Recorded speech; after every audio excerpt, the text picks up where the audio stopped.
you went to get Paramount. offered? Did you get offered Top Gun? No, but I was on the list and I got to go in just to meet. Didn't have to read, just to meet, Tony, just or to the meet Tony. casting? And all of a sudden, I was in the front, right up in the front row of the studio. He had the great office.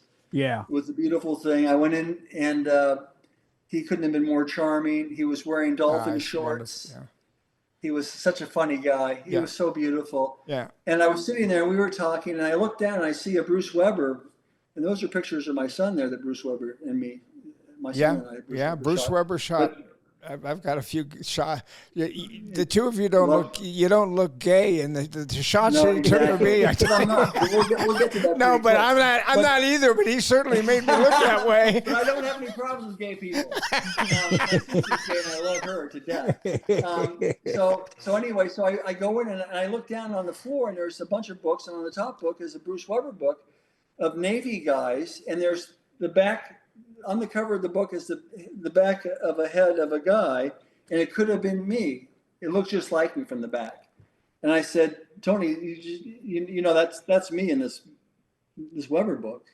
He goes, really, Mom? I said no, and I laughed really hard. But it could have been, but I don't really do modeling. I'm an actor. Yeah. And so I got the role of the guy in the beginning of the film, because John Stockwell was cast in my part. Okay. John Stockwell, who I'd done Losing It with Tom Cruise. Yes. Yeah. Before. Yes. He was cast as Slider, and I got cast as Cougar, the guy who can't really land the plane. Okay.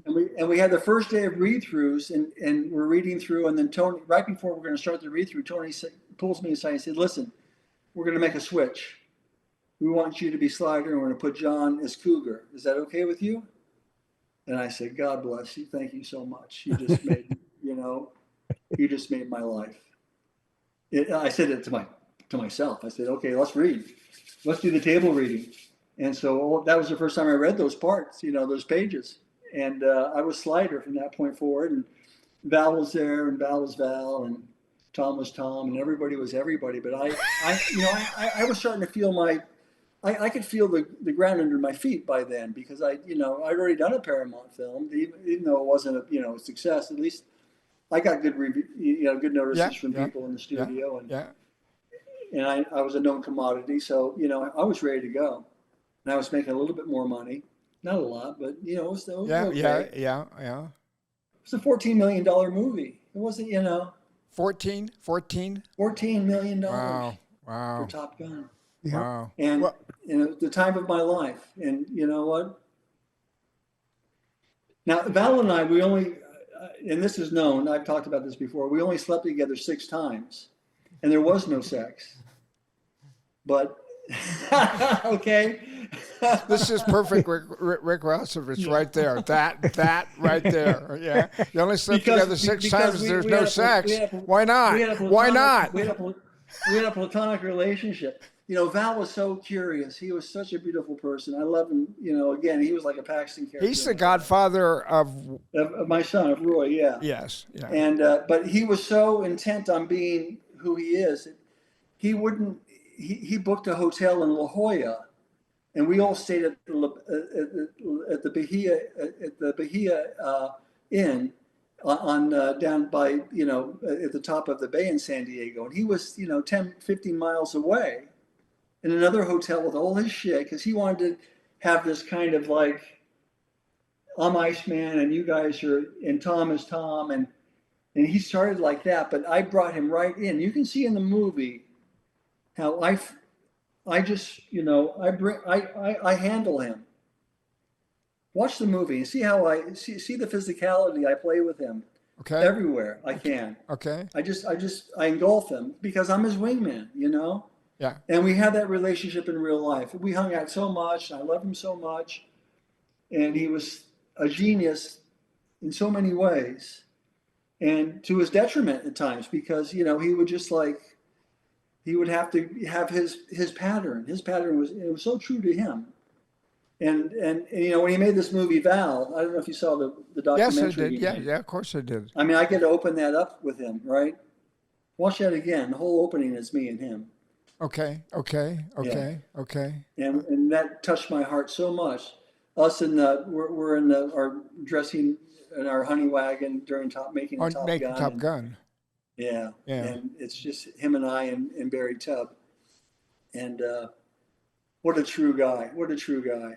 I miss him so much. It was so great to be asked back for the second movie. They only brought Tom Skerritt and I back.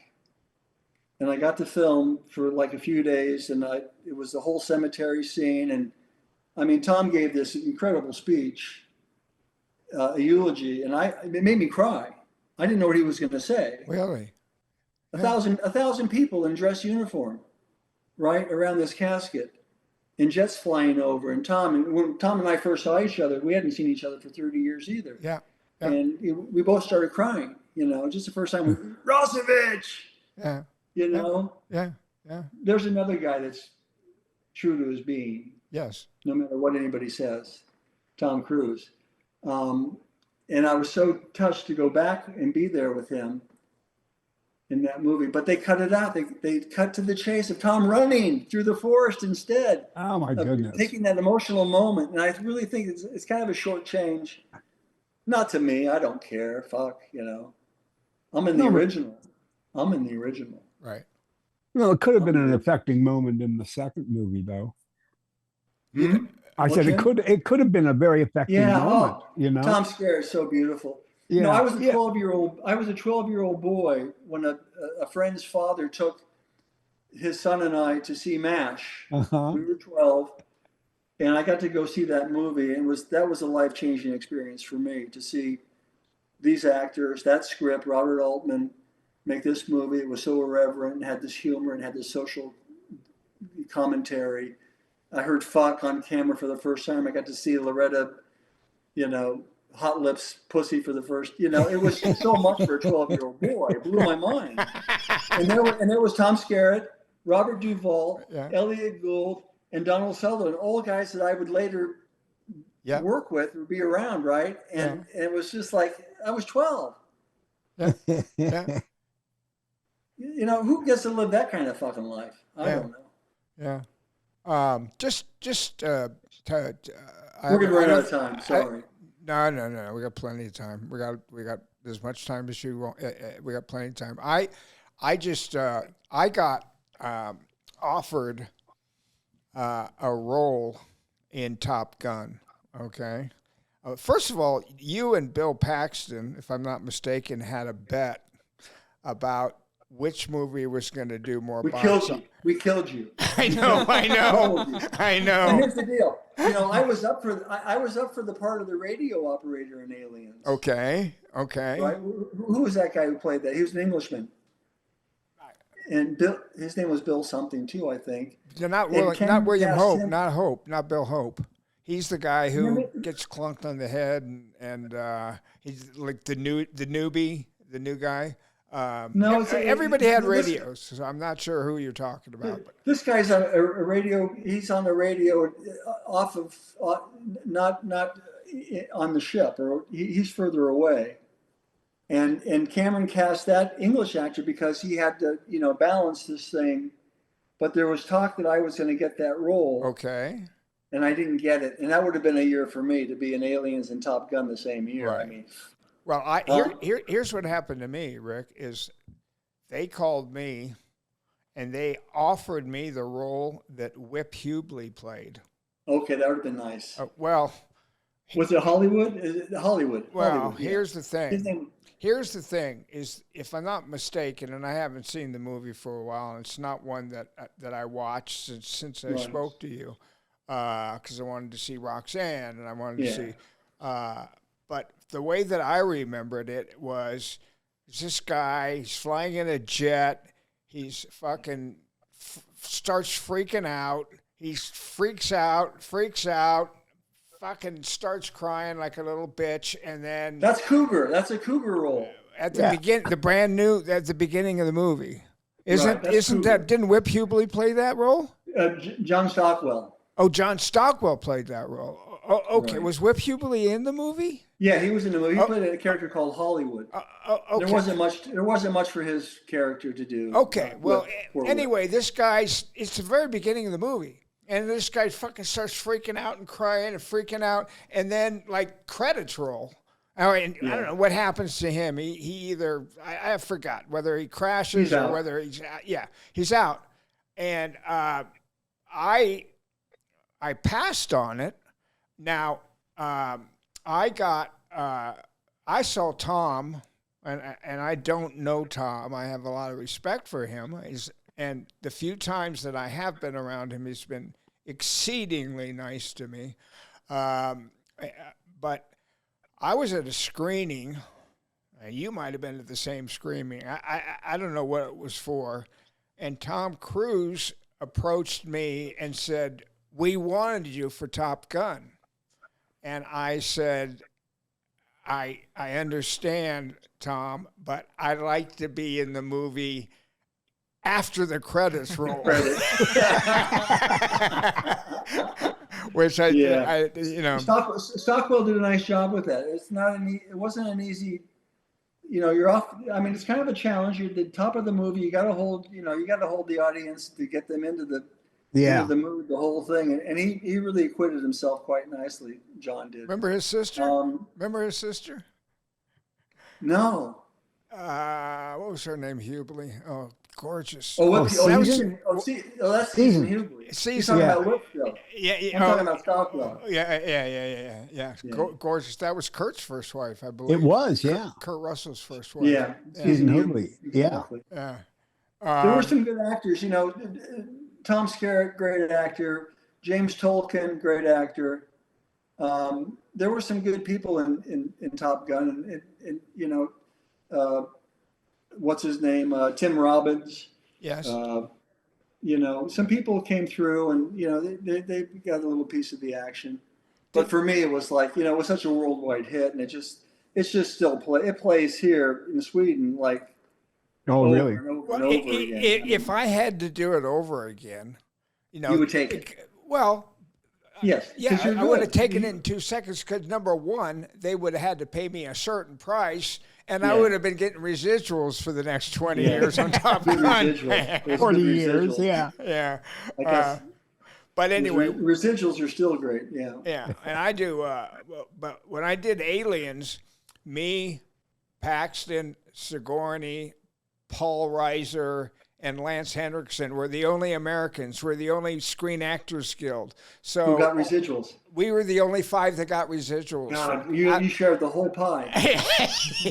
That's a big. That's really like gorging yourself. That's really. Yeah. That's feeding at the trough. Yeah. Yes. I brought. I was auditioning for She's Having a Baby.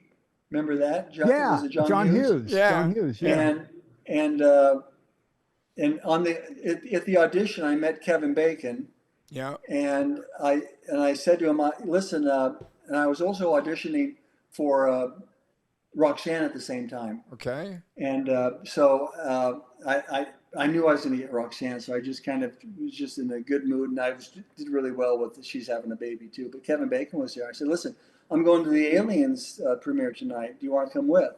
Because Eva didn't want to go because she was pregnant. She didn't want to get scared. Yeah. Or be frightened, Yeah. So he said, yeah, I'd love to do that. So I brought him to the premiere in, I think it was in Westwood or wherever it was. Yeah. Yeah. It was a good premiere. And Sigourney was there, and I got to go out and party afterwards. And I said, Sigourney, they really want you for Roxanne. Why won't you do Roxanne? You'd be great. Roxanne would be great. You'd be great in Roxanne. Why not? Right. Diane Wiest was there. A lot of great people. I remember so vividly. Yeah. Beautiful night, but she didn't want to do it. But I think she would have seen Roxanne too. Yeah, she would have. Yeah. That came next, Roxanne. Well, no, actually, Let's Get Harry came next. I worked 45 weeks that year, Michael. I worked 45 weeks on feature films that week, that year. And I got the Stuart Rosenberg. I know you like Cool Hand Luke. Well, Stuart Rosenberg directed Cool Hand Luke. Yes, he was doing of course. Yes. This movie with Robert Duvall. Yes. And I got. I just had a meeting with Stuart and didn't have to read. There wasn't anything to read really. Wow. So and in that first meeting, he said, "Okay, I always do characters based on what they're wearing on their feet, on their shoes." and you're wearing white high top tennis shoes. I go, oh, fuck. I didn't want to wear white high top tennis shoes. I really felt like Yeah. yeah. I had to do it anyway. But it was a great cast: Gary Busey, Glenn Fry, Tom Wilson, Duvall, who became like another father figure to me, and Ben Johnson. Ben Johnson. Jim, Mark have you Harmon. seen Ben Johnson? Have you seen Ben Johnson ride the horses? Where with another guy, they're standing on. They're each standing on two horses. No, like a stunt. Back when he No. was a young guy, there was, Yeah. and the other stuntman, I've seen it several times now because it's so fascinating.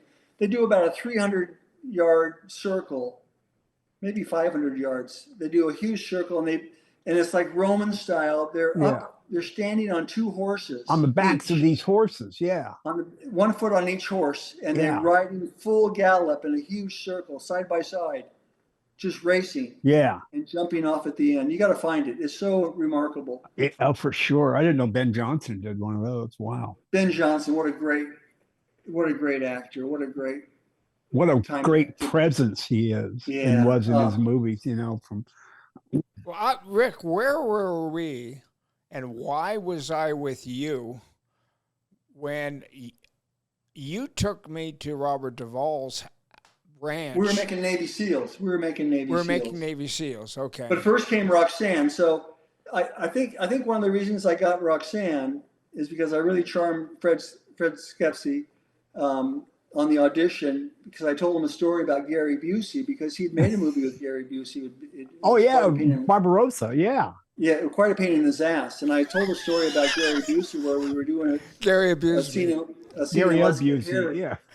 where we were all in the back of a truck, and we were out in a rainstorm. We had to be wet, and Gary wouldn't get wet with a Thompson sprayer or anything. So I said, "Bullshit, Gary, you're getting wet, fucker." And I took a 5-gallon bucket, and I just hit him with a 5-gallon bucket of water, his whole body, full splash. Oh, he couldn't do anything because he wasn't gonna. He's a big, imposing guy though, but he wasn't gonna do anything. Right. But I told the story about how I fucking brought Gary Busey down to earth because he wouldn't leave his dressing room one day because they wouldn't bring him a Snickers bar. Right? He was, and Stuart Rosenberg, who'd done 600 hours of live television, he'd seen it all, but he said, Gary Busey. Stuart was a great guy. So we made that movie. It was another flop. It was another mischance. Mark Harmon played the character that we were trying to rescue. And I had a nice scene where I turned into a pussy and I jump off a plane. I had some nice things to do. And Glenn Fry was a great guy to hang out with. I can imagine. Yeah. A lot of fun, these people. But Duvall and I became like this. Let me we ask became really good buddies. Did Mark Harmon play quarterback for the? No, he played in UCLA, I think. UCLA. Yeah. Okay, but he was a starting quarterback, wasn't he? His father was a big star. Yeah, his father was a very famous football player. Okay, and his mother, I think, was a model or something. Yeah. But we made that movie, and it was 6 months, and it was hell. At the end, I was like, shoot me. But the deal was, it was so nice that we had like a Christmas break. We had like 3 weeks off over Christmas, and I went to Duvall's farm in Virginia. Yeah. Hung with him, had Christmas with him. Then went to his New York triplex, which used to be Enrico Caruso's. Wow.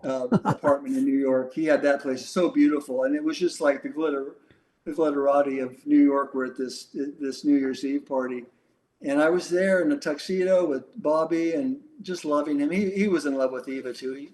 She charmed him so much, and they would dance tango, and he was such a dancer. And so we became really tight. And it's funny. I played tricks on him. I gave him ideas for his character. We were doing a scene one day, and I said, if I was you, Bobby, at the end of the scene, I would just grab that bicycle there, and I'd ride that bicycle away, because that's you have to leave the scene, and there's a bike, and you know what? He goes, yeah, okay, yeah, thank you. When you get to collaborate with people, I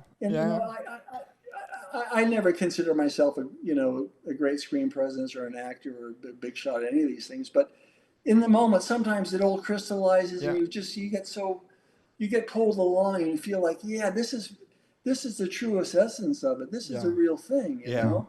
Yeah. Mhm. And but those moments are fleeting for actors, I think. No, in but general. it's what we live for, though. It's what we live for, exactly. But that movie came and went, but I got Roxanne, and you know who I was up against at the end? You'll never guess. Tim Who? And you Robbins. get what? I said Tim Robbins. No. I don't know. Had to What's be his somebody name? with some comedy Oh. chops. No, I think his name was Daniel Day-Lewis. What? Really? Daniel Day-Lewis. Daniel Day-Lewis? Yes, at the end. The two of you? Oh my God! The two of you? And what was down? He was. It was down to the at the end of the casting. Okay. Yeah. Okay. Wow. Wow. And you Not guys, too you many guys, I was actors watching one of can. your- Not too many I was actors watching can one of your sit. podcasts. You guys were talking about, you know, the 5 movies or this or that. I would think about the 5 actors I'd want to watch, Right. Yeah. Yeah. and he'd be one of them. Yeah. He'd be one of them. Yeah. You know. Yeah. Duvall would be another one. Watch a movie called Tomorrow, that Duvall made in 1962, Really? where he plays a lonely farmer who takes care of a pregnant woman who has no man, and his accent is, you can hardly understand him, but his screen presence is so riveting. And he considers it one of his greatest performances and one of his favorite performances. Tomorrow, 1962. Wow. That's around the time he made To Kill a Mockingbird. Yeah, it was. I think Mockingbird was 62, Jim. But 62, Horton Foote wrote it, and I think Foote wrote the movie. William Faulkner wrote it, and Horton Foote adapted it. I think Okay. is how it went. Okay. He And then plays a lonely farmer taking care of, and what a haunting performance. Talk about presence in film, and you know, you talk about actors like Daniel Day-Lewis, and you talk about, you know, actors like Arnold Schwarzenegger. Presence, it's presence. Yeah. You know, Mhm. it comes in all shapes and sizes and forms. But anyway, I got that role because I was funny that day, and I was on, and I landed the audition, and I got it, and then they cast Daryl, and then I was rude to her on the first day of read-throughs, and that kind of set that clock in motion. Oh, fuck. You rude? I find that hard to believe. She was kind of blocking my way. I said, "Can you get out of the way? I want to get through here." Yeah. And she was kind of, put off a little bit, but Yeah. I think we patched it up. Jackson Brown came by to visit. He was I was a huge fan of his. They were dating at the time. They'd been together.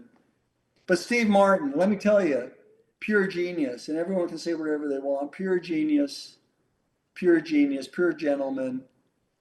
Let me in. Let me throw my 2 cents in whenever I had a better idea for me. Let me kind of find my way. The whole thing where I discover his nose. Yes. Yeah. completely done on the fly. I said, "Listen, I can't do this the way it's written. It's not working for me, guys." And him or you? Him or you saying that? Me. Yeah. Me Okay. saying, I just can't. It was scripted. It was scripted. I just was immediately broke. I would immediately just break into like, staring at crazy. Yes. I see it. Right. I said, "No, I can't get there that fast." Right. Yeah. Yes. Let's build this. And Dan Milquist, the producer, was on there saying, "Oh God, Rossovich, what do you want to do? What do you want to do?" I said, "Well, I want to discover it. I've heard about this nose the whole time." You've been hearing about it for half the movie almost. Yeah. And watch it and see how I do it. And it really I really watched worked. it last night. Yeah. It's about a Steve minute's dialed worth of yeah. He dialed into me immediately. He brought it to the next level, and it was like he brought it to the next level. But we had that in so many scenes where that happened. Let me ask you a question. When he's for the very first time, when he's going to write the letter for you, and he's like, no, I can't do it. And you're like, no, you can do it. There's a part where you kind of like push him over, and like you grab the chair, and was that bring him in? Yeah. Was that you? Was that him? Or was that scripted? What? None of it was scripted. None of it was scripted. That was beautiful. And if you watch it, you'll see me all of a sudden. I'm kind of doing the words as he's writing them right after. I'm seeing what he's writing. I'm kind of like, I'm aping it. Yeah, it was so beautiful. Another thing, like when I'm on top of the fire engine making all those crazy sounds about the siren, I'm doing this, and then I jump down and I grab him and I'm screaming, I'm hugging him, and I'm screaming in his ear, and he just, he had real trouble with his ears from a shotgun blast on the Three Amigos. And I screamed into his ear and I said, "Oh God, I'm so sorry. Your ears." He goes, "No, this is so wonderful. Just keep going. You're right there." And that's because then I lose my breath and I completely fall apart, That was it was a challenging role for me. And Skepsy, what a great director, what a great gentleman, what a great guy, great family. Love him. I met Fred probably 8 or 9 years earlier than that, when he first came to this country from Australia. Jimmy Blacksmith. He was a client of ICM where I was working, and we signed him on the strength of Jimmy Blacksmith, and brought him over here when he was prepping Barbarossa. And I got to know Fred at that point and kind of watched his career. And when Roxanne came along, I thought, God, Fred really nailed it on this one. And I'm a little surprised that he didn't do more of those sorts of movies, because he really had the right sensibility for it. What was Michael Pollard like? Crazy guy. And it was fun. We had a scene together where it was about, what was the word? I can't recall it now, but he was just like, there I am with the guy from, Bonnie and Clyde. Yeah, of course, of course. C.W. Moss. Of course. C.W. Yeah. I mean, complete oddball, but lovey guy. I'll tell you another one, Shelley Duvall. Yeah. What a goddess. Well, was this before she worked with Kubrick, or after? Yeah, she'd already. No, she was. This is after her huge stardom. This is after all of it, Okay. Yeah. All right. A bunch of top comedians too in that movie. Let me ask you a question about one of the things that she did in the movie, which I just found sort of interesting, and it was kind of funny, but in a very subtle way. Was she just picked a time to sneeze? Do you know what I'm talking about? In the movie, yeah, exactly. She had timing. It was just sort of it was. She kind of wipes her nose, but you can tell there's something on her hand. And it was a nice little physical comedy. She could do it all. She was really, and what a career she had. I mean, God, what a path she blazed. Really, for all those different characters in all the Altman films, and I loved her to death. And Daryl was great too. Daryl was great. I kicked Daryl right in the head by accident, of course. We were doing a scene where after I've done the whole thing with the pillows and the headphones and all that kind of shit, and I'm upstairs with her, and I have to run in, and by accident somehow our feet shuffled, and I landed on top of her foot with my bad leg, and I have a dropped foot, so I can't lift my foot up. Yes, yeah. Yeah. So all my weight went on her foot, and she went, ah! When that happened, and I jumped up to get off of her, to get my foot off, and my foot came up and hit her right on the side of the face. It was no one's mistake. It was no one's fault. Yeah. And it was just quiet for the moment. You're right. Oh, fuck. You could see the welt. Wow. Oh, my goodness. And it was like, but she handled it beautifully. She was so gracious. I would have never, done anything to hurt anybody. Of it was course, just like a horrible accident because of my bad leg. Yeah. And they put some ice on, and we carried on, and it was no problem. But things happen on sets, Michael. I know. Shit happens. I know. People's fucking. I was the other time I got a little stoned on a set was I was making a movie with Tim Hunter called what was it? Paint It Black, and with Martin Landau. And wow. And I was a little high because I was bored, and I was blocking a scene with him, and I pushed him too hard, and he fell backwards into a Martin Landau. Martin Landau. Yeah. Okay. Yeah. Oh, really? Oh, cool. And you pushed him what? I pushed him because that was part of the scene. Yeah. But it got too much. He was kind of frail too, and he went back. And he pulled down an entire Venetian blind. You're right. So the set was like in chaos for an hour to get that kind of fixed. And I felt like hell. I never got stoned again. Oh, except for Navy SEALs, of course. Well, So Roxanne was good. Roxanne was a modest hit. It had credibility. did you say it was a modest hit or it was a hit? It made money. Yeah, It was, yeah. It got a golden. It was good. I got good notices. Yeah. Well, But Rick, I had to wait. I was waiting for the next job, and that's when I changed agents, and I shouldn't have. What first of all, you were very, very good at them. It's really a three-hander, and all three of you were. And boy, Daryl Hannah, whoa, was she fucking absolutely stunning at that time in her life. I mean, Ian Baker lit her beautifully, and oh my God, and she was good. She was good. She was good, and everybody was good in it. But you did. You were. The funny is, I laughed out loud. I hadn't seen the movie since it came out, and I laughed out loud when the radio calls start coming in, and when you're talking to her. You're wearing that hat. Yeah, car 54, car 15. I was laughing out loud. Steve was great. Steve was great the way he played that too. You got to have the other. It has to go both ways to make that kind of stuff work, and God bless him. What a great guy.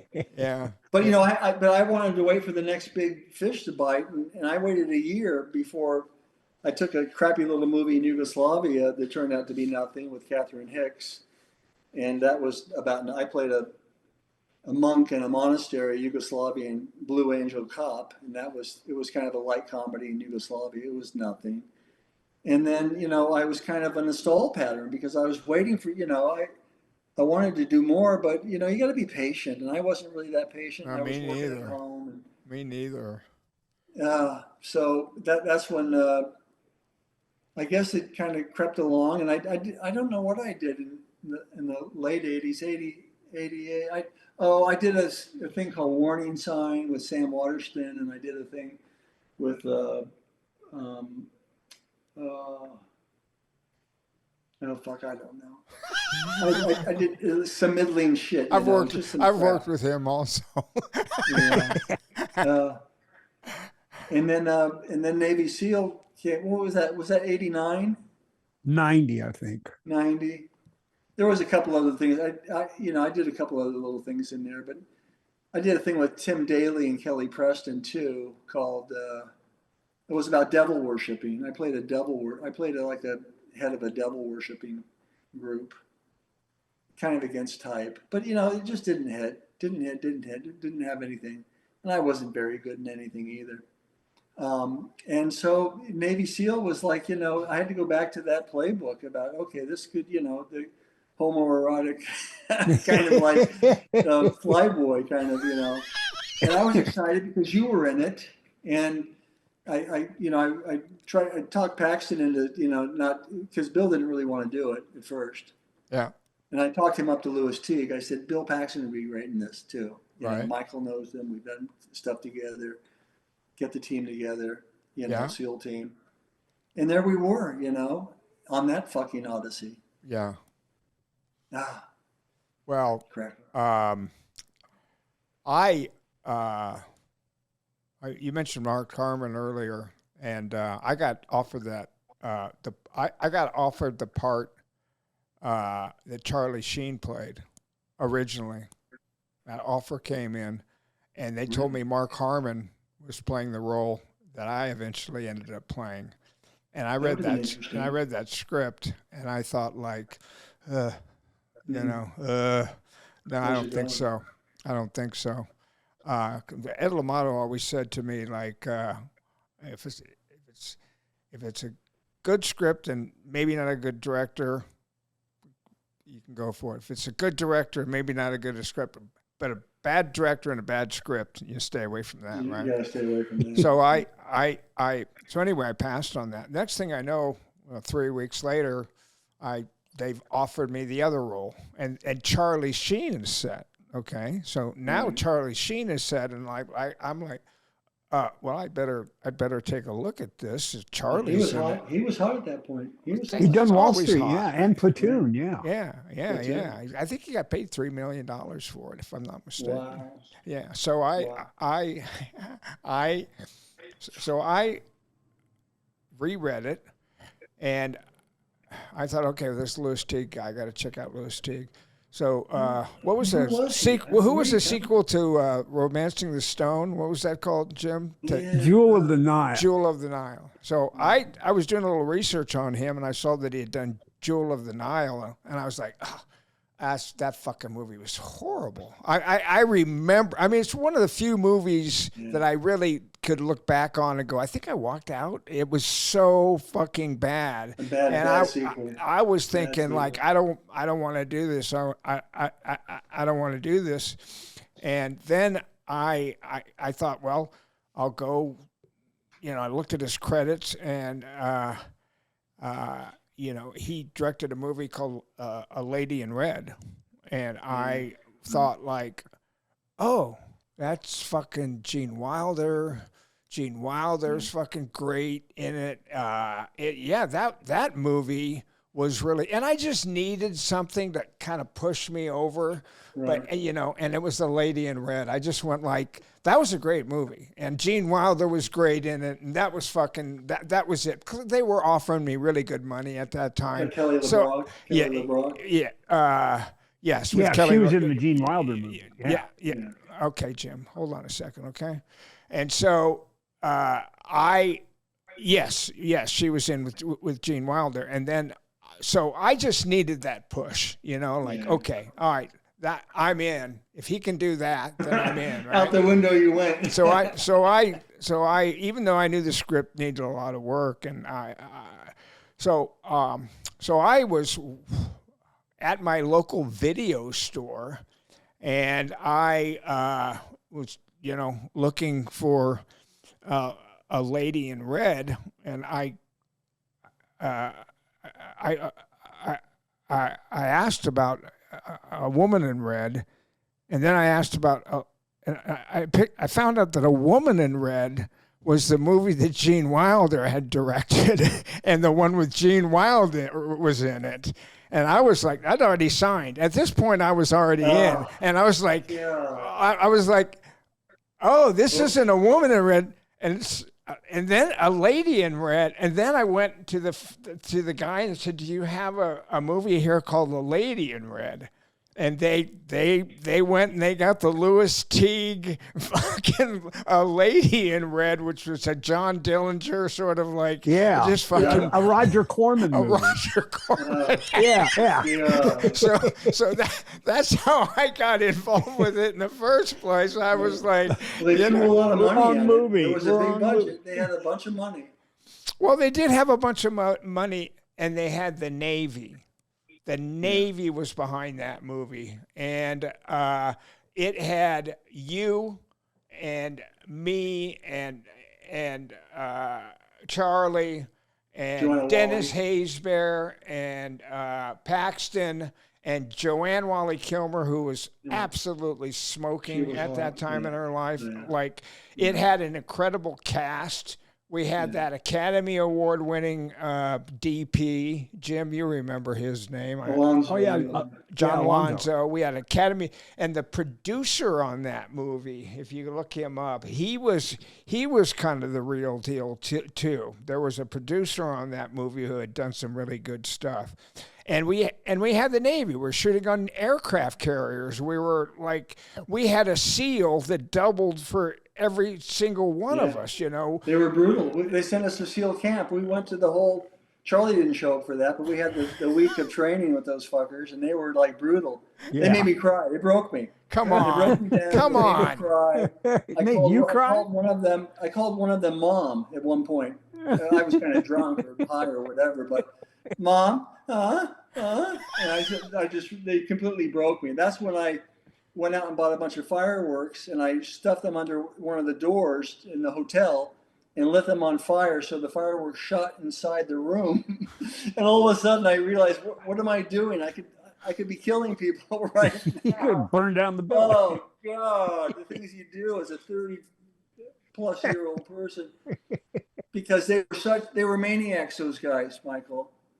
Well, I know they Complete were. The maniacs. SEALs were maniacs. I know they were. Yeah. You know. Yeah. Yeah. Yeah. No, I saw some crazy. They pushed us. Yeah. They pushed I us. saw some crazy stuff, and And we were on location. We were in Spain. We were shooting on a Catholic church holy site. No, wait. No. That was the hotel. That was the hotel. Are you talking about the hotel? Are you talking about the ghost? The ghosts? Almeria. It was an old ruins of a church, a Catholic church. Oh, okay. Go ahead. They got permission to blow up further and just destroy the shit out of it. Yeah. Okay. So that's what we were doing. Okay. But it was a challenge because we would get together in the evenings. We try to make the script better, come up with ideas. I came up with a part of the ending about. I say we have to give these people some respect to get that guy on the door to bring him through the streets. Yeah. I said we have to be in the water. We have to go. That's a great scene with you and I are in the water at the end there, and it had to make. We had to give some dignity to everybody because everyone has their fight. Everyone has their skin in the game. And how about this one here? Titus Wellever, right? Yeah. Remember him? Yeah, of course. Now he's the big star of right. Well, it was his first job. It was his first job. He was playing a bartender where Charlie goes into the bar and he's supposed to have a fight with some guy and be real tough ass, right? And we're there and Charlie's not really feeling it. And I say, well, I have an idea. I said, why don't you kiss him instead? Yeah. Because that's what my brother did. Because my brother would go into bars and people would challenge him all the time. Yeah. And I remember him telling me a story about how he actually was challenged by some guy in a bar that was drunk and wanted to prove himself against a big NFL middle linebacker. And so my brother subdued him, and in front of everybody, he kind of just brought him in. And he just kind of humiliated him, right? He emasculated him by kissing him. Yeah. And Charlie said, "Yeah, that's not a bad idea." So I think that's what we did. Yeah. I think it's in the movie. Yeah. Yeah.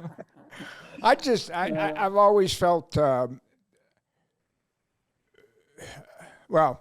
I've always felt there was just a lost opportunity there with that cast, that crew, with that group, and I had gone in before the movie started with Jim, who we're talking with, and we had spent a week putting together notes for them on that movie, and we wrote a memo. Great stuff. I mean, the kill room and all the stuff. The kill room was our idea. The kill room was completely our idea. That wasn't in the movie. The golf sequence, the Paxton kind of. I have about 80 hours of behind the scene footage on my video 8 camera. Wow. Of the making of the whole movie that Bill and I shot, and I let him kind of take over at the end there because he had nothing to do. Yeah, it was an experience. Alonzo was kind of a prima donna, but a good. He knew he had his Panavision camera with all his credits, etched on it. And Louis Teague was completely out of his depth, and nobody respected him. And Alonzo was kind of calling the shots, and you were out of your mind a little bit. But I was going to ask you what your opinion, because I looking back on, I was out of my. I was very, very frustrated. I was incredibly fucking frustrated, and so I was going to ask you what you're together. I remember we left Virginia. We left Virginia Beach, and Pax and I we were leaving the hotel when we were in one of the corridors, and we went to your room to gather you, and we get to your room, and the door's wide open, the TV's kind of on with all the lights are on, the bed's kind of looks like someone had I don't know what happened in the bed, and the room, the door's wide open, nobody there. We look in the bathroom, there's a huge turd in the toilet. You didn't flush, and you're gone completely. We couldn't find you. That was the start of the movie. We were in Virginia Beach. Wow. We got on a 747 and flew to Spain, and we were delayed on the tarmac. And there I am with my wife and my 3-year-old son, and the sound engineer bites me on the foot, and I'm bleeding from my big toe because he's so drunk. Ed White, great sound engineer, crazy guy. Some crazy fucking people in that movie. That's, sometimes that magic kind of make a movie just, rise to the occasion. But more often than not, I think it's kind of detrimental and it can lose focus. And again, it shot too long. We were on for 6 months. By the end, I fell asleep in a cab in Madrid, and I woke up and the guy had just been driving in circles, and it was like a $200 cab fare because I was so exhausted from the whole thing. It was good to get away from it. But I got to go do Tales of the Crypt with Arnold after that because Kelly Preston came over and to visit Charlie. They were going out at the time. God bless her. She's gone. Yeah. Wow. We all listen to them fucking in the hotel room. So much noise. That's what I like about your podcast. You can be a little bit we can get to the core of some things without, giving away too many secrets. Yeah, yeah.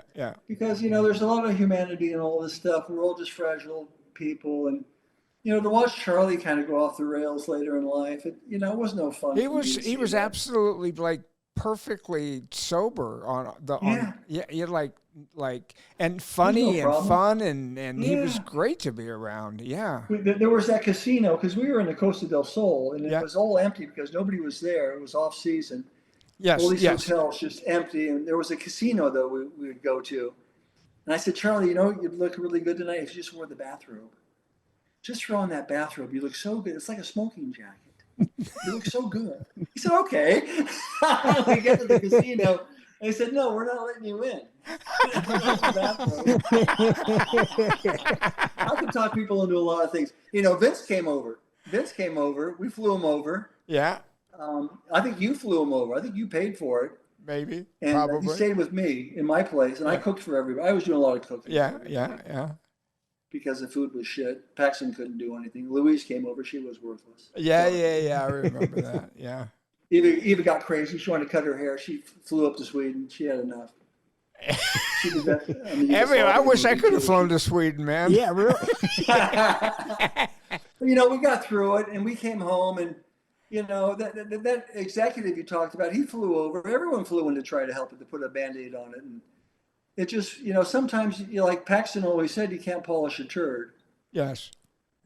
Yes. That was one of his favorite things, Well, but the thing about it was I thought that there was enough talent. Actually, there was a writer on it named, what's his name, Jim? You're talking about Rizzo, or Pizzo, Angelo Pizzo. Angelo Pizzo was right. He wrote Rudy, and he wrote the Hoosiers, I think. Yeah. The basketball movie with Hoosiers. Hoosiers. I'm sorry. Yeah, I'm having trouble. Hey, do you remember us getting in the elevator and getting stuck? I've been stuck in many elevators, but no. I know you have. I know you're Maureen Stapleton. Getting stuck and she's taking off her clothes. That really impressed me, that story. No. You and I have been stuck in an elevator before? Well, here we are in Spain, the six of us together. Sanchez, Dennis Haysbert, me, you, Paxton, and Charlie. Okay. And some big guys, because the three of those guys are bigger than me. Yeah. And we all sick, and it's winter time, and we're all wearing suits, and Paxton's smoking a cigarette. Yeah. And everyone crams into a 4-person Spanish caged elevator. Yes. And we closed the gallery, and the thing dropped 6 inches on the first floor. And we're stuck in the elevator for about a half hour. And I immediately I drop to the floor and get my space, right? Yes. Take my jacket off, and I say, Paxton, put out that fucking cigarette. And we're stuck there for about a half hour before they could actually crank us up and let us out. You know why I don't remember it? I was in that elevator going, fucking Louis Teague. Fucking goddamn Louis Teague. Louis Teague, motherfucker. When it rains, it pours. I'll talk to you a little bit when I called you to ask if you would do this. We had they originally in the script had a volleyball game. It was a fucking volleyball game, just like the volleyball game. It was football. It was football on the beach, like what it was football on the beach. Okay, it was football, football on the beach, but it was obviously, and we thought it was too close of a ripoff, and so we decided to do golf, and Paxton's idea. And Paxton's idea. Was it Paxton's idea too? All right. And so then at that point, you know, at that point, everybody was trying to work, and Paxton had this whole idea of like, okay, we'll do the golf thing, and this is how we'll shoot it. And he had a shot list, you know, and storyboards. He did the whole thing. Yeah. Yeah, he did the whole thing, and he pitched it. It was a great shot list, and it started at like sun up, and you know you'd come up in a golf court, and the sun was coming, you know, and he had it all laid out. You could read it and go like, this montage would really work, right? I was in my trailer, and I get a bang, bang, bang on the door, and I open it up, and it's Louis Teague, and Louis Teague says to me, "What's this?" And I said, it's a shot list. And he says, you expect me to shoot somebody else's shot list? And I said, well, where the fuck is yours? Where's your shot list, Louis? Yeah, you know? Exactly. And we ended up shooting it, and it really kind of turned into, what I remember is it turned into mayhem, and it turned into... We took all the governors off the carts. They took the governors off the carts. This guy was driving these golf carts around at like 60 miles an hour, and we were playing, but you were doing it with polo, right? Oh my God. With the golf clubs, and when you were doing bumper cars, you were trying to knock people over. Well, I got scared. I was like, Jesus, somebody's going to get fucking killed, man. And by the way, I was driving Charlie, and I had to bring him up to the last green, and so I was supposed to just drive up to the green. He was going to jump out, and he was going to, end the scene there or whatever he was going to do. And Cyril was down by the water, just like hacking it, like a ball, kind of drunk, playing that part. And so they yell action, and I start driving, and I said, you know what, fuck this. So I veer off, and I go down to the water, and I bumper car into Cyril's cart, and I push his cart into the water, right? Which isn't in the script. It isn't in the shot list. I just decided to do it.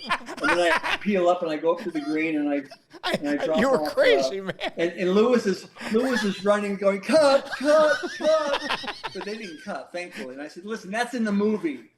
I'll pay for the card. I don't care. It doesn't matter. Something happened.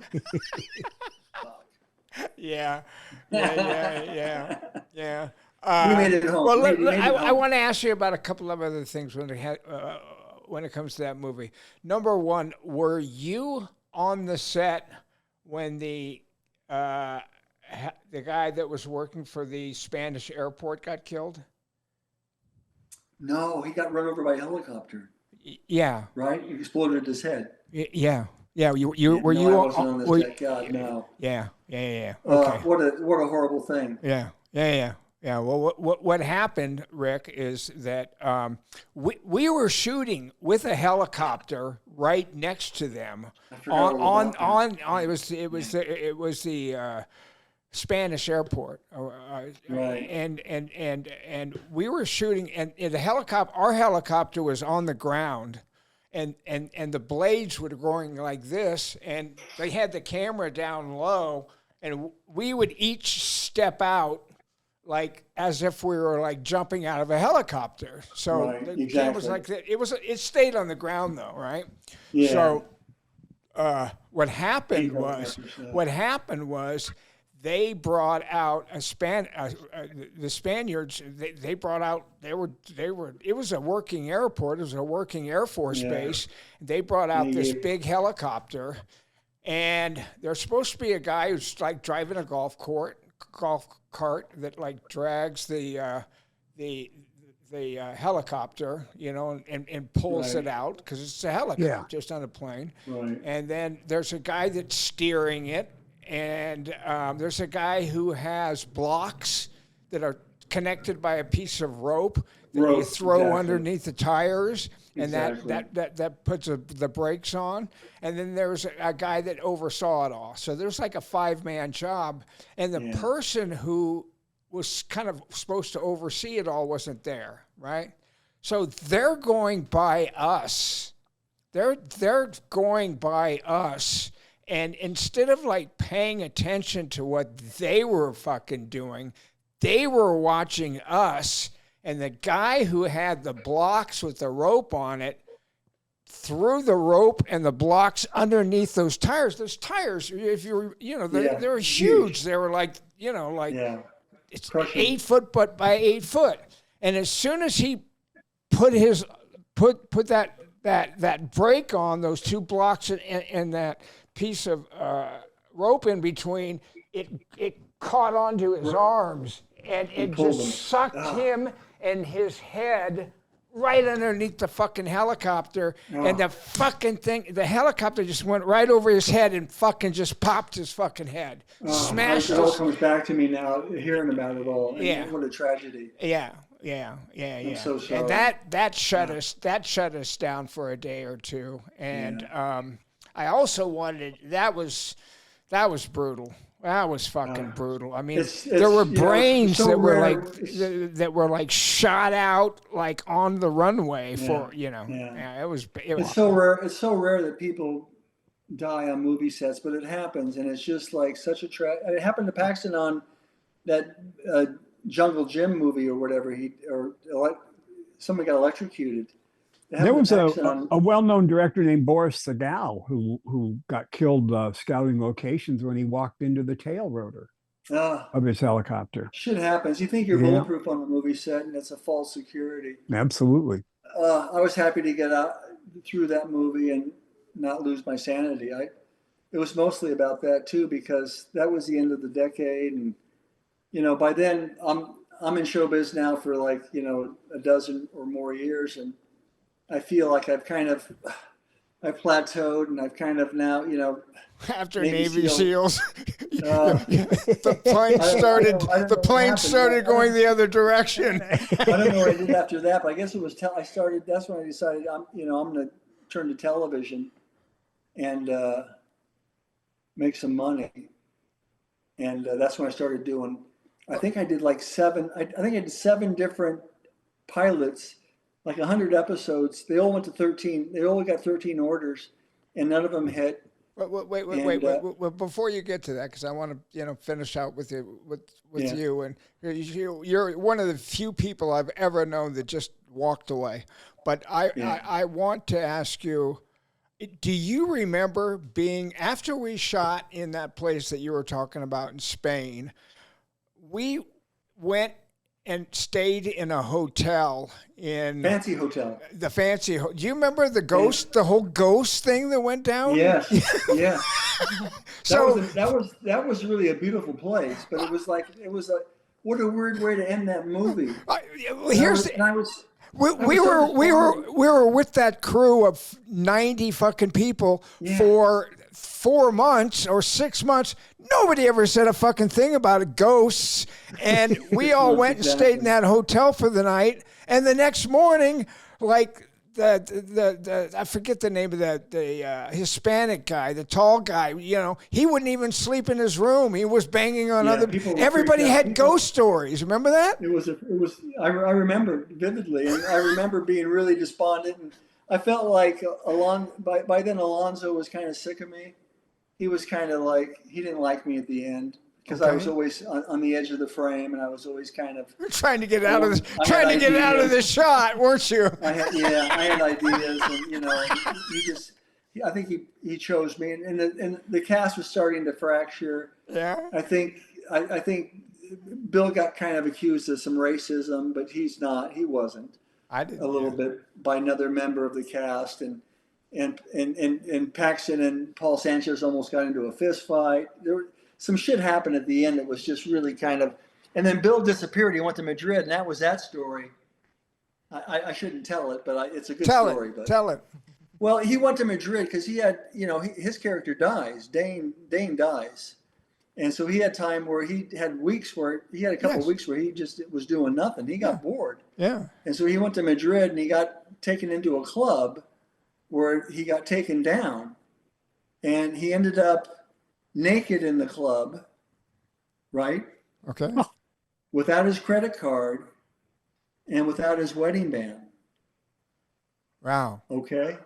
and he freaked out, and he was by himself. He had no backup. He had no, and somebody must have put something in his drink or whatever. He was completely, and he came back and gave us his story.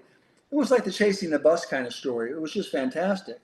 But he was so relieved to be back with us. And he spilled his guts, and this whole thing went on about that.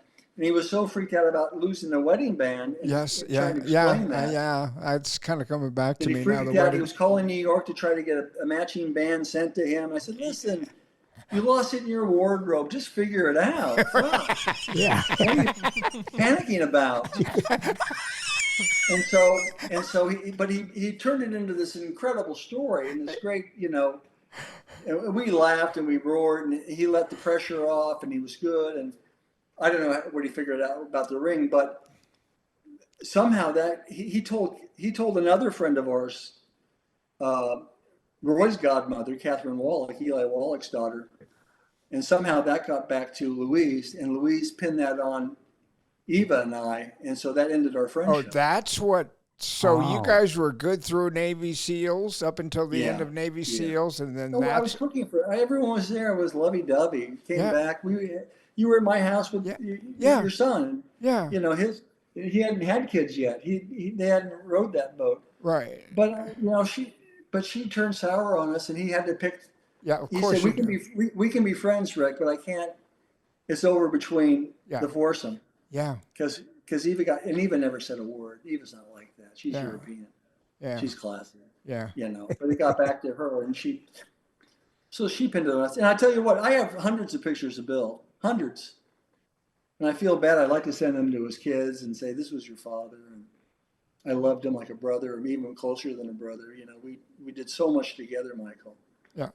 We did so much together, really. And, I gave him Vince. I gave him agents. I gave him Ojai. Yeah. He followed me everywhere. I was his big brother. He looked up to me, and then he kind of surpassed me in a way. But sometimes I don't think really, but he did. Because he was all about the business. Yeah, he sure was. He had the business and he had his home life, and he wanted to protect that. So he said, Rick, I'll be your friend, but I said, well, I can't do that because my wife is, she's my partner. So I said, and we lived in a small town. I never saw him again, really. Weird. Wow. After a dozen years. Do you know? Are you aware of the insanity around his death? Well, I don't know anything. I didn't go to the, of course, because I felt isolated, so I didn't go to the funeral, whatever they called it. I know he had scarlet fever as a kid, so I thought that might have been the cause, that he had damage to his heart. And did he need completion bond money, or why was he having Well, no, the reason I bring it up, Rick, is because what happened was he went in and he had a very open heart surgery that is very mundane. And Arnold's had it like 3 times. I've had open heart surgery. It was like I was in the gym. Okay, I was in the gym like 10 weeks later, fucking work. It was like no big deal. I wasn't scared. I wasn't anything. But Bill went to see a doctor at Cedars, and according to Bill's family and according to people that I knew that were at Cedars, this guy just fucking decided to do a very simple surgery in a difficult way and try to do something different, and fucking killed him. So he stroked out.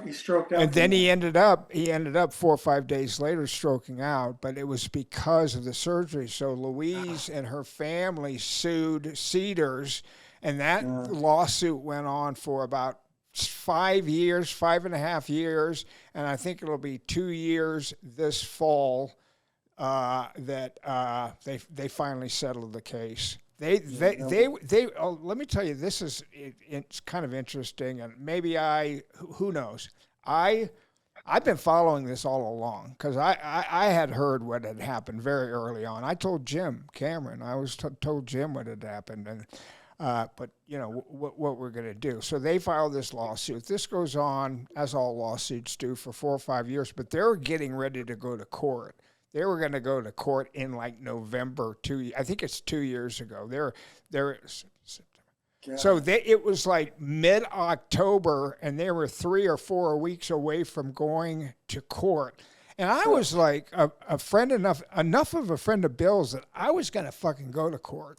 I was going to go sit there and fucking listen because I knew from my friends at Cedars that this guy'd actually fucking butchered him, according to what I had been told. And so I was going to go to court. So I'm not this, I barely use it. I don't know how to use it, but I do have, Jennifer set it up for me so I can tweet. So I can tweet things out. And I probably got I've had it for been able to tweet for 2 years. And I probably got maybe 100 tweets or 150 tweets or like that. But about 3 weeks before the trial, I tweeted out something that had to do with the trial. And I included Jim Cameron. I included the Screen Actors Guild. I included Cedars-Sinai, and like that kind of group. And I just put that out just because I was and they settled the next fucking day. The next day they settled, and I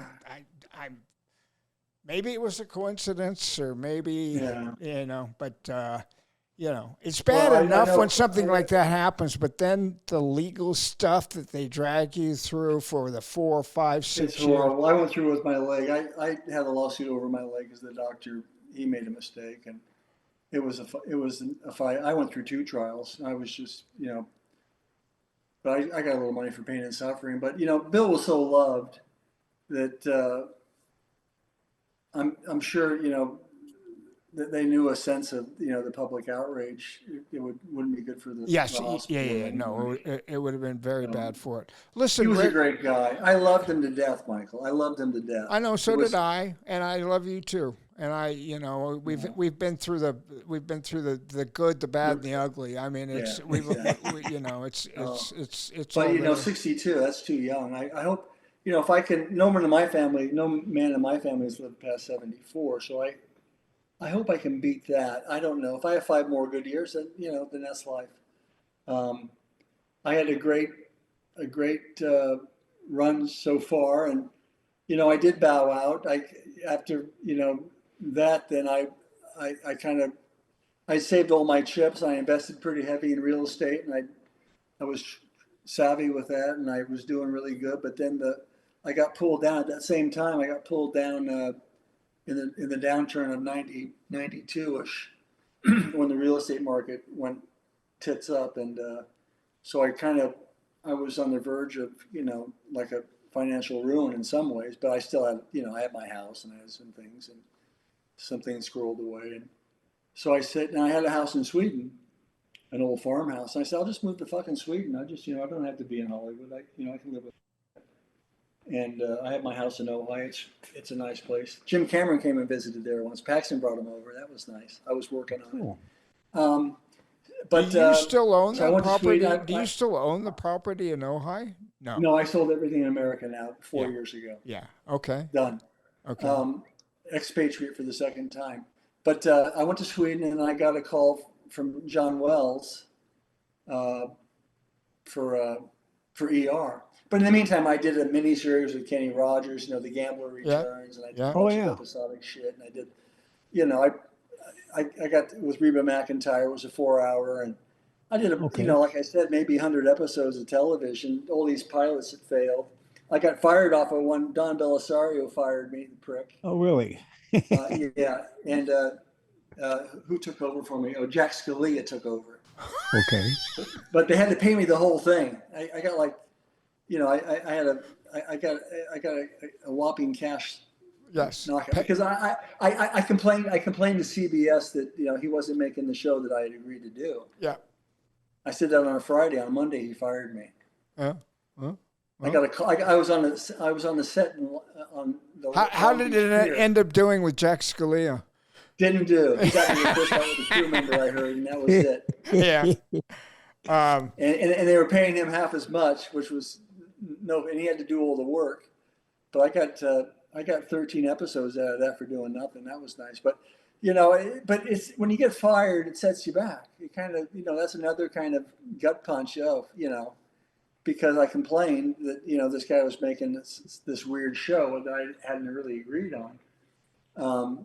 So, and you got to stand for what you believe in. So I fought through it. But then I just said, throw the towel in, fuck it. I don't care. I'm going to go to Sweden. And then John Wells called and offered me ER. And that put me back on the map for the #1 show in the world, 10 years after the #1 movie in the world. So, and I was opposite George Clooney. So that was a nice kind of thing to run with. And Juliana Margulies was my love interest. And wow, I was the second person to be naked on network television after David Caruso. Showing my I'd much ass. rather see you than David Caruso. So yeah.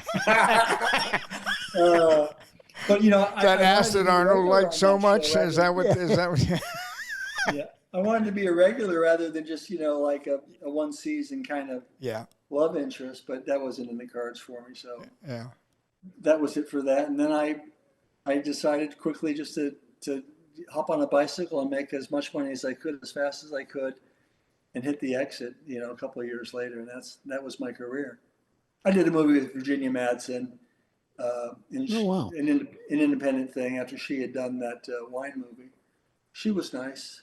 But that was to no avail. And a couple little independent things just because people asked, because when someone asks, if it's a good script, and I'll give it a shot. But, it's such, I don't know. We were so blessed to be in our careers when we were, to have the taste of the last bit of the 70s, the feel of the 80s, and when things were kind of old school still a bit, and things were, there was some stability in the entertainment business, and you knew all the players and kind of knew what to expect, and there was a quality to it. Now it's just so saturated. Yeah. I watch YouTube just to get content because I don't really want to. There's not too much I follow on. Even I don't even watch Netflix anymore. I don't have the patience for it. Yeah, me neither. I need those 10-second clips of like football plays and then half-naked girls dancing and people then jumping off of mountains. Yeah, I'd click on those. Yeah. But I really enjoy, to listen to you guys talk about.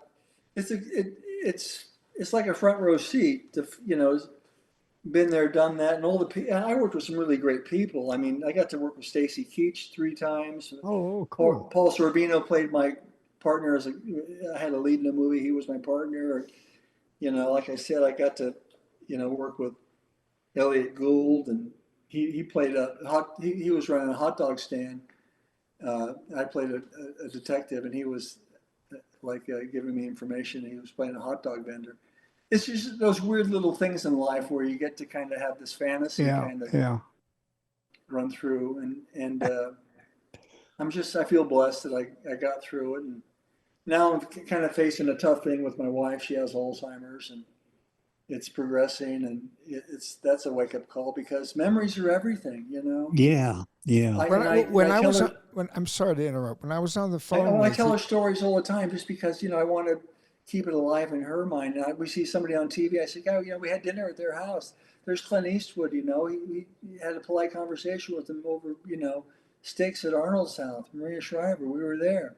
Really, and it's all wow. And she goes, "Are you Rick Rossovich or are you my husband?" Sometimes it gets like that. Sometimes, So it's progressing. It's a bit brutal, but she's still the love of my life, and for sure. I'll take care of her until I can't anymore, until I'm dead. And maybe I watched you, and you remember Gene Scott? You know who he was? I know that name, but the television evangelist guy. Yeah, the evangelist on television. White-haired guy. On television talking. He was always on television talking. Oh, I mean, nonstop. And I've been watching you a little bit, and you kind of remind me of him. Oh my goodness! A little bit. What a comparison! Well, you can talk to Blue Street. I tried to talk your ear off today because I just wanted to give it all to you, and it's it's more to kind of just. It's not about being relevant or anything. It's just about living those memories again, and so thanks for bringing this to the airwaves, Callan. Thanks for getting your dad to do this, and Jim, thanks for supporting. Oh man. Well, You guys have really, Rick, thank you keep it for up. spending this time with us, and I pray for your mind, She's your wife, golden. She's going. The family's close. The kids are here. Yeah. My daughter Isabel is a content maker. She's a gardener. She's married to a world champion skateboarder, Tom Remillard, who's just a fantastic kid. He's 35 years old. He still wants to be on the board. He's just a wonderful guy. He's also into doing investment banking and that kind of stuff. So he's smart. And my son Roy, he's married to a wonderful gal, Sophie, and she's a ceramicist, and she's just does this incredible art. And Roy's filming all over the world.